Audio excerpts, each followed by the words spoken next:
जय श्री कृष्ण बंधुओं, आपके अपने चैनल भक्ति की शक्ति में बहुत बहुत स्वागत है।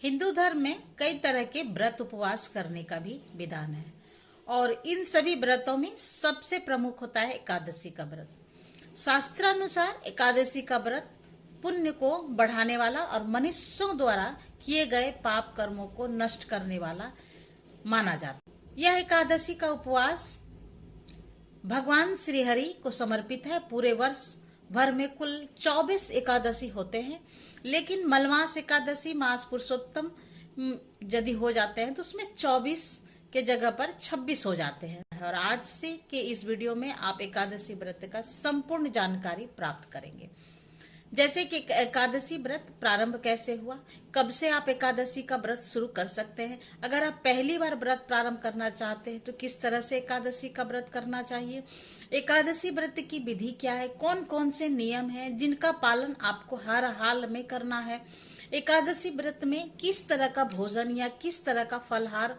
आप कर सकते हैं, क्या क्या चीजें एकादशी के व्रत में खाई जाती है और किन किन चीजों का त्याग किया जाता है, यानी कि कौन कौन सी चीजें खाई नहीं जाती है। इन सब के अलावा आप जानेंगे एकादशी व्रत के उद्यापन विधि और नियम। विष्णु पुराण में एक कथा के अनुसार जब मुर नामक दैत्य के आतंक से सभी देवता त्रस्त हो गए थे, तो परेशान हो गए थे, तब देवताओं ने उस राक्षस का अंत करने की इच्छा से भगवान श्री विष्णु के शरण में गए थे और देवताओं के निवेदन पर विष्णु भगवान का मूर राक्षस के साथ कई दिनों तक युद्ध चलता रहा। भगवान विष्णु थक कर विश्राम करने के लिए बद्रीनाथ आश्रम की गुफा में चले गए। तब वह राक्षस भी भगवान विष्णु के पीछा करते हुए बद्रिका आश्रम में पहुंच गया और उस दैत्य ने निंद्रा में लीन श्री हरि को मारना चाहा। तभी भगवान के शरीर से एक देवी का जन्म हुआ और उस देवी ने असुर का वध कर दिया।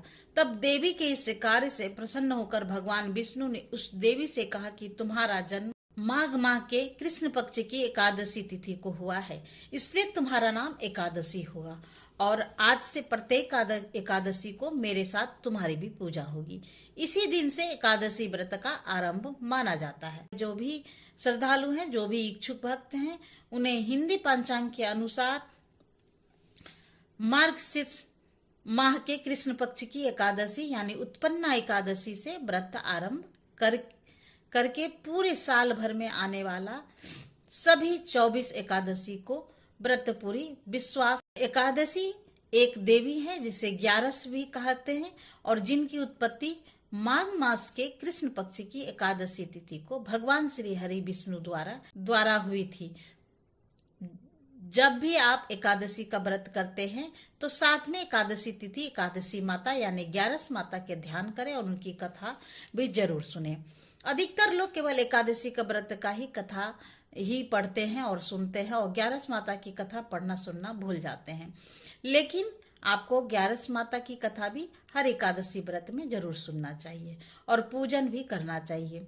किस तरह से एकादशी का व्रत किया जाता है, तो इसके लिए जो है सृष्टि के पालनकर्ता भगवान विष्णु को अत्यंत प्रिय इस एकादशी का व्रत कोई भी कर सकता है। स्त्री हो, पुरुष हो, सुहागन हो, विधवा हो, कुमारी कन्या हो, कोई भी जो है भक्त मोक्ष प्राप्ति की इच्छा रखते हैं, पापों का नाश करना चाहते हैं, वो इस व्रत को मन से रख सकते हैं। तो एकादशी के व्रत रखने वाले भक्तों को चाहिए कि एकादशी तिथि के में एक दिन पहले यानी 10वीं तिथि के दिन से ही एकादशी व्रत के नियमों की पालन करें। भोग विलास को त्याग कर गृहस्थ लोगों को पूर्ण ब्रह्मचर्य का पालन करना चाहिए और फिर 10वीं से ही चावल या फिर चावल से बनी वस्तुओं का भी त्याग करना चाहिए। व्रत का आरंभ एकादशी के सूर्योदय से लेकर अगले दिन सूर्योदय तक चलता है। अगर इस बीच में व्रत रखने वाले भक्त नियम के अलावा अन्न ग्रहण कर लेते हैं तो वह व्रत टूट जाता है, खंडित हो जाता है, अधूरा माना जाता है। इसलिए एकादशी व्रत में अन्न का सेवन नहीं किया जाता है, अन्न की पूरी तरह से त्याग किया जाता है। 10वीं से लेकर द्वादशी तिथि तक जो है मांस मंदिरा, मसूर की दाल या फिर तामसिक भोजन जैसे लहसुन प्याज से बना हुआ भोजन, इनका भी आपको सेवन नहीं करना। और एकादशी की सुबह मल मूत्र का त्याग करके दांतों को कंठ को साफ करने के लिए दातून का प्रयोग आपको नहीं करना है। इस दिन आप केवल जामुन के पत्ते, नींबू या फिर आम के पत्ते चबा सकते हैं, लेकिन एकादशी का व्रत रखने वाले भक्तों को इस दिन खुद से किसी भी वृक्ष से पत्ता भी नहीं तोड़ना चाहिए। इसलिए वृक्ष से अपने आप गिरे हुए पत्तों का ही प्रयोग आपको अपने कंठ या अपनी दांतों को साफ करने के लिए करना है। दांत साफ करने के बाद स्नान आदि से निवृत्त होकर मंदिर में जाकर भगवान के दर्शन करके स्वयं गीता का पाठ करें या फिर पुरोहित जी से श्रवण करें। अगर ऐसा संभव न हो तो आप केवल अपने ही घर में मंदिर में भगवान विष्णु का विधि विधान से पूजन करें और भगवान के समक्ष हाथ में जल या पुष्प लेकर संकल्प लें कि आज आप किसी की भी निंदा नहीं करेंगे, केवल हरि भक्तों का संग और हरि कीर्तन ही करेंगे। दुराचारी, दुष्ट, चोर और पाखंडी लोगों की संगत से दूर रहेंगे, किसी का दिल नहीं दुखाएंगे और ना ही किसी पर क्रोध करेंगे।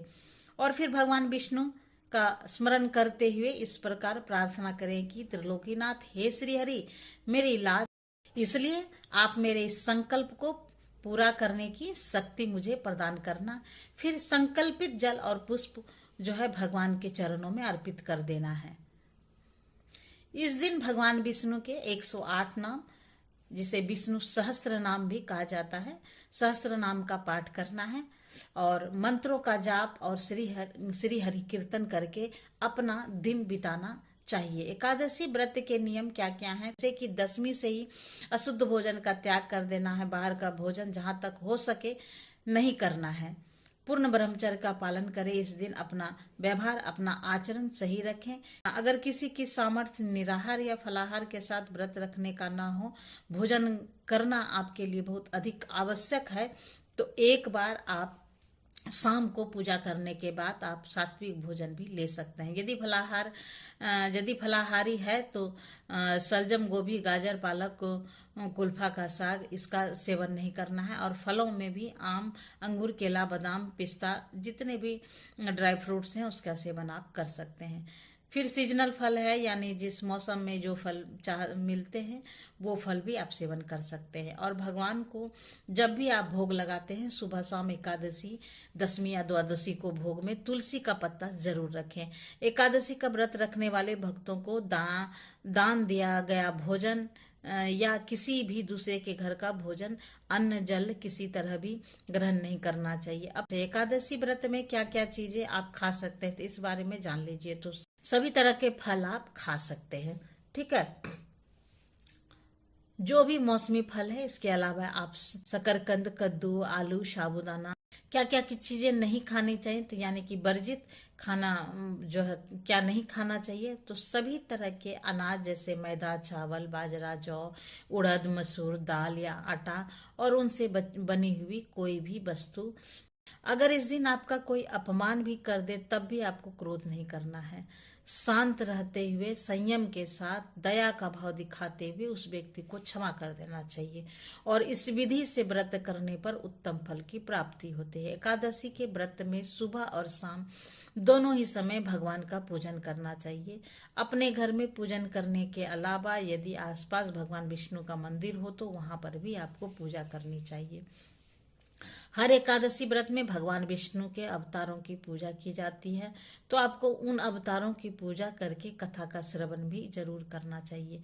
यदि दोनों समय आपके पास कथा सुनने का समय हो तो दोनों समय कथा सुने, नहीं तो एक समय तो आपको सुनना ही चाहिए। तुलसी जी की पूजा आपको एकादशी की सुबह और शाम दोनों ही समय करनी है। ध्यान रखें कि एकादशी के दिन तुलसी जी के पौधे में जल अर्पित नहीं किया जाता है, तो आप सुबह शाम केवल दीप जलाएं। यदि सुबह के समय आप तुलसी के पौधे में दीपक जला रहे हैं तो सूर्योदय से पहले और अंधेरे में आपको दीपक जलाना है। हाथ जोड़कर परिक्रमा करना है और यदि आप सुबह दीपक नहीं जला पाते हैं तो शाम को पूजा करते समय आप तुलसी जी के पौधे में एक घी का दीपक जलाएं और 3 बार परिक्रमा करते हुए ओम सुभद्राय नमः इस मंत्र का जाप करें। तुलसी जी की पूजा हर एकादशी व्रत में की जाती है। स्पर्श या फिर जल अर्पित नहीं किया जाता है।